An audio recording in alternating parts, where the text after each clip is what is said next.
तर मंडळी आज वार असा सोमवार आणि सोमवार असल्यामुळे माझी आज फॅक्टरी बंद असा आणि फॅक्टरी आज बंद असल्यामुळे मी आज जरा बेळगावात प्लॅस्टिक खरेदीसाठी चाललोय. तर मी आता असं हॉटेल नैनितालच्या दारात, ह्या असा आजऱ्यातला हॉटेल आणि हय ना कुर्मापुरी अतिशय चविष्ट कुर्मापुरी मिळतात. तर तुमका आता दाखवतो ही कुर्मापुरी कशी मिळता. ह्या समोरच आजऱ्याचा बस स्टँड असा आणि ह्या बस स्टँडच्या समोरच ना अगदी ह्या हॉटेल नैनिताल असा. तर ह्या हॉटेल नैनितालमध्ये तुम्ही पण येवा कधीतरी. तर तुमका आता आतली गर्दी दाखवतोय. तर ही बघा आज किती गर्दी असा बघा आणि ह्याची कुर्मापुरी ना खूप स्पेशल असा. तर नक्की तुम्ही हय कुर्मापुरी खाऊ केव्हा. हय बघा मी आता कुर्मापुरी ऑर्डर केलेली असय. तर 4 पुऱ्यो, त्याचबरोबर बारीक चिरलेलो कांदो, लिंबू आणि ह्या कुर्मा. तर खरोखरच ह्या कुर्माची चवच ना खरोखरच वेगळी असा. म्हणजे तुमका सांगते हे ना स्पेशल ह्यांच्याकडचेच मसाले वापरतात, घरगुती मसाले वापरतात आणि बनवतात. तर मंडळी हॉटेल नैनिताल आजरा एस.टी. स्टँडच्या समोर तर ह्याची ना कुर्मापुरी खरोखरच खूप छान असा. तुम्ही हय येवा खावा. आवडतली तुमका आवडली तर माझ्या चॅनलला पटकन सबस्क्राईब करा. मी हय इले आणि कायम येते, तुम्ही पण येवा. तर मंडळी सकाळी सकाळीच हॉटेल नैनितालमध्ये मी पेटपूजा केलंय आणि पेटपूजा करून मी आजऱ्याच्या स्टँडवर इलंय. तर आज ना 1 जून आणि 1 जून असल्यामुळे आज एसटीचो वर्धापन दिन असा. स्टँडवर बघा कशी सजावट केल्यानी, तर खूप चांगली आणि इको फ्रेंडली या ठिकाणी सजावट केलेली असा. तर केळीची पाना, त्याचबरोबर माडाची झावळा बांधून हय या स्टँडची चांगली सजावट केलेली असा. तर हय बाजूक पण तुम्ही बघू शकता ह्या कलाकारान हय सुंदर अशी रांगोळी काढलेली असा. तर ह्यो एसटीचो लोगो असा. तर ह्यो लोगो बघा, ह्या लोगोची त्यांना रांगोळीतून हय डिझाईन काढलेली असा. तर 78वा आज काहीतरी वर्धापन दिन असा आणि त्या वर्धापन दिनानिमित्त ह्या आजऱ्याच्या स्टँडवर ना खूप अशी सुंदर अशी सजावट केलेली असा. तर ह्या महाराष्ट्र राज्यातल्या सर्व एसटी कर्मचाऱ्यांका मी माझ्या सोशल मीडियाच्या माध्यमातून मी ह्या सर्व एसटी कर्मचाऱ्यांका मी आजच्या वर्धापन दिनाच्यो खूप खूप शुभेच्छा देतय. तर मंडळी माका आजऱ्यातसून बेळगाव घेऊक माका थंय जाग्यावरच एक बस चुकली, त्यामुळे मी जरा बेळगावाक आता लेट इलय. आणि ह्या असा बेळगावचा KSRTCचा बस स्टँड आणि ह्या आता बेळगावच्या मी बस स्टँडवर असे. कर्नाटक राज्यात तुमचा सगळ्यांचा स्वागत असा मंडळी. तर मंडळी कर्नाटक राज्यातला बेळगाव मधला ह्या KSRTCचा बस स्टॉप असा. खूप स्वच्छ आणि सुंदर असा या बस स्टॉप असा. कर्नाटक राज्य परिवहन महामंडळ.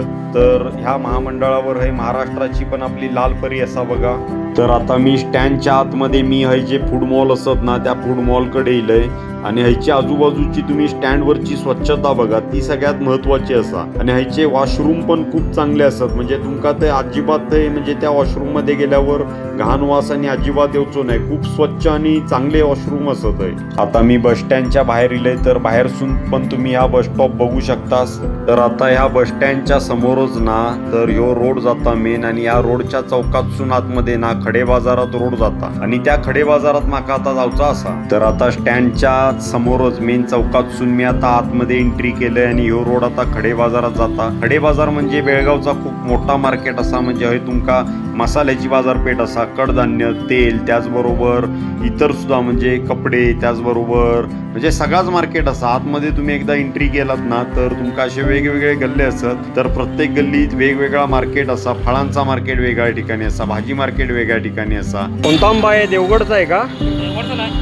मग तर मंडळी बघितलंच ना, मी त्याका आता मुद्दाम विचारलंय ह्यो देवगडचा हापूस आंबो असा काय. म्हणजे विषय कसो असा, कर्नाटकमध्ये एवढ्या आंब्याच्यो बागो असत ना तर कर्नाटकचो हापूस आंबो आमच्या म्हणजे देवगडच्या नावाखाली महाराष्ट्रात विकलो जाता. आणि ह्या म्हणजे कर्नाटकमध्ये एवढा आंबो असून सुद्धा कर्नाटक राज्यात सुद्धा देवगडचो आंबो मागून खाणारे लोक असत. म्हणजे देवगडचो आंबो किती प्रसिद्ध आता तुम्हीच बघा. तर हेच लोक ना तर म्हणजे कर्नाटक मधल्या लोकांका सुद्धा देवगडच्या नावाखाली त्यांचोच आंबो विकतात. देवगडचा फक्त नाव आणि आंबो थैचोच कर्नाटकचोच. तर मंडळी आता दुपारचे 3 वाजलेत आणि 3 वाजता मी आता बेळगाव मध्ये आता फिरतय. ऊन तर खूप असा आणि भूक तर आता एवढी लागली ना, कारण सकाळच्या मी कुर्मापुरीवर नुसतो असय.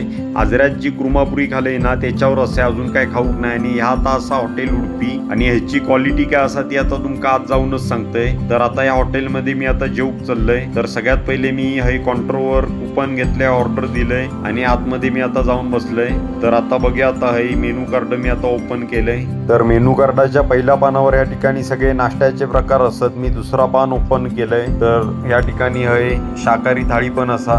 बेळगावात मी सारखो येतोय आणि इलय काय मी शाकाहारीच जेवतोय. नॉनव्हेज मी कधी चुकून सुद्धा मागवणे नाही.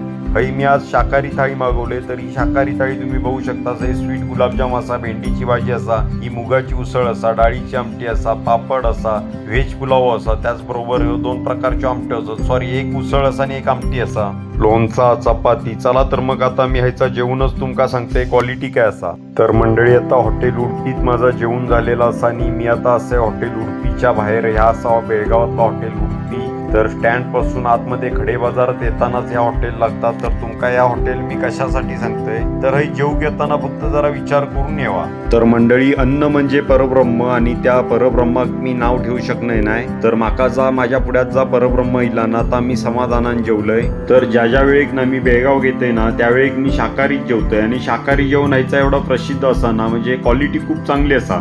नॉनव्हेज तर तुम्ही कर्नाटकमध्ये येऊन चुकून सुद्धा खाऊ नका आणि मी पण एकदाही चुकून सुद्धा हे नॉनव्हेज मी खाऊक नाही. तर ह्याची क्वालिटी कशी असा मी सांगू शकत नाही, कारण परब्रह्म असा शेवटी तर एका पण नाव ठेवायचं नाही. पण तुम्ही सुद्धा ह्या हॉटेलमध्ये येताना जरा असं विचार करून येवा. तर मी आता परत काय या हॉटेलमध्ये मी जेव घेऊचंय नाही. तर खाद्यपदार्थांकाही GST जरा कमी असा, महाराष्ट्रात जरा जास्त असा 5% असा. तर मंडळी, आता माझं जेवण झालेलं असा आणि मी आता पुढे जातोय. ज्या कामासाठी इले त्या काम सगळ्यात पहिले मी करून घेते, कारण परत माका रिटर्न पाडगाव जाऊचा असा. तर ह्या खूप मोठा बेळगावचा मार्केट असा आहे, वेगवेगळ्या गल्ल्यो असत. मी तुमका मगाशीच सांगितले. तर ह्या मार्केट फिरून पण सपना नाही. इकडे तेलाची आणि लाईन असा. तर हे सगळे गाडी लागलेत बघा, हे तेल, तांदूळ, त्याचबरोबर इतर धान्य. आणि मी आता ज्या दुकानात माका यायचा होता त्या दुकानाच्या दारात इलय, पण त्या दुकान आता बंद असा. तर आता लंच टाइम असा, तर 1:30 ते 2:30 या ठिकाणी लंच टाइम असा. तर आता तोपर्यंत मी आता परत पुढे जरा तुमका मार्केट दाखवतोय. तर आता पुढे फळांचा मार्केट असताना, तर फळांचा मार्केट तुमका आता दाखवतोय. तर मंडळी, विषय कसा असा, तर स्टँड पासून ना मी आता ज्या दुकानात दिले ना, त्या दुकान फक्त 15 ते 20 मिनिटावर दुकान असा. पण मी रिक्षा करून येऊक नाही, त्याचा कारण म्हणजे रिक्षाक पैसे खूप घेतात आणि बिझनेसच्या कामा गेल्यावर आपण किती पैसे वाचती त्या बघूचा असा. कारण पर्यटनाक आपण येऊक नाही. पर्यटनाक जेव्हा जातो तेव्हा पैशाचा विचार आपण करायचो नाही, पण जेव्हा आपण बिझनेससाठी जातो तेव्हा आपण सगळा पैसे किती घेतात, काय घेतात, सगळं पैशाचा विचार करूनच आपण बिझनेसमध्ये उतरूचा असता आणि फिरूचा असता. तर मंडळी, बेळगावच्या आता फ्रूट मार्केटमध्ये मी इलय. हा असा बेळगावचा खूप मोठा फ्रूट मार्केट. तर बेळगावच्या मार्केटमध्ये ना फ्रूटची क्वालिटी आणि ह्याच्या भाजीची पण क्वालिटी खूप चांगली असा. फ्रूटमध्ये आंबो सोडू ना, काय आंबो फक्त हे घ्यायचो नाही, पण इतर जे फ्रूट असत ना, खायचे असू दे, त्या फ्रूटची जरा क्वालिटी खूप चांगली असा. तर आता मी इलं आहे ह्या साड्यांचा मार्केट असा आहे, कपड्याने असत. तर ह्या खूप मोठा कपड्यांचा मार्केट असा. दोन्ही बाजून तुमका हे कपड्यांचे स्टॉल दिसतले सगळे. तर हे लहान मुलांच्या कपड्याचा हे दुकान असा. त्याचबरोबर तुमका हे साड्यो जरी खरेदी करूची असलो ना, तरी पण हे खूप मोठी मोठी दुकानं असत. तुम्ही हे येऊ शकतास कधी पण. तर असा या बेळगावचा मार्केट असा. चला तर मग आता ज्या दुकानात मी इले ना, त्या दुकानात उघडलेला असा आणि लगेच ह्याची बाहेरची तुम्ही गर्दी बघू शकतास. तर प्लॅस्टिक गर्दीसाठी अंदर से और 7-10 का 4 लेके आ। तू ये डब्बा लेके आ रे, ये दोनों 100 लेके आ, डब्बा लेके ऊपर काय जाणे काय म्हटला. तर माका लागणाऱ्या प्लॅस्टिकची साईज मी त्यांना सांगितलंय आणि तो आता माल काढूक दिल्याने तर माका आता बिल करून देतले. तर आता माझा बिल पण झालेला असा आणि आता माझे दोन्ही डाग पण बांधून आता तयार झालेले असं. तर हे दोन्ही डाग मी आता ह्या रिक्षात टाकलंय आणि रिक्षातून मी आता बस स्टँडवर घेऊन जातोय. आणि मी आता बस स्टँडवर इलय आणि बस स्टँडवर इलय आणि लगेच माका बेळगाव जरा बस पण मिळाली. तर बसमध्ये मी आता सगळं साहित्य टाकलंय आणि मी आता बेळगावातून मी आता बाहेर पडलोय. तर हे वर बघा, हे वर मी सगळं साहित्य टाकलंय आणि मी आता बेळगावातून आता पाडगाव जाऊन बाहेर पडले. पावसान पण मध्ये जरा वातावरण केल्यान आज 1 जून आणि 1 जूनचा आज पहिलो पाऊस पण जरा असो पडलो आहे काही भागांमध्ये. तर बेळगावात आज जरा कडक ऊन होता. मी बाहेर पडू जरा पाऊसही चालू झालो. तर आता मी आजऱ्यात दिलंय. आता थोड्याच वेळात मी आजऱ्याच्या स्टँडवर मी आता पोहोचलोय. तर ही आजऱ्याची तुम्ही बाजारपेठ बघू शकतास. ही असा आजऱ्याची बाजारपेठ. तर मंडळी, पाडगाव ते बेळगाव ह्यो माझो आजऱ्यापर्यंतचा प्रवास आता पूर्ण झालेलो असा. आता आजऱ्यातून मी पाडगावात जातलोय. तर हे पाडगाव गाडी लगेच लागलेली असा. ही असा आजरा पाडगाव गाडी संध्याकाळी 7ची गाडी असा. ही रोज 7 वाजता गाडी लागता आजऱ्यातून पाडगाव घेऊ आणि 1 तास लागतं महिना. म्हणजे आजऱ्यातून एकदा गाडी सुटली ना, पाडगाव येऊ 1 तास लागता.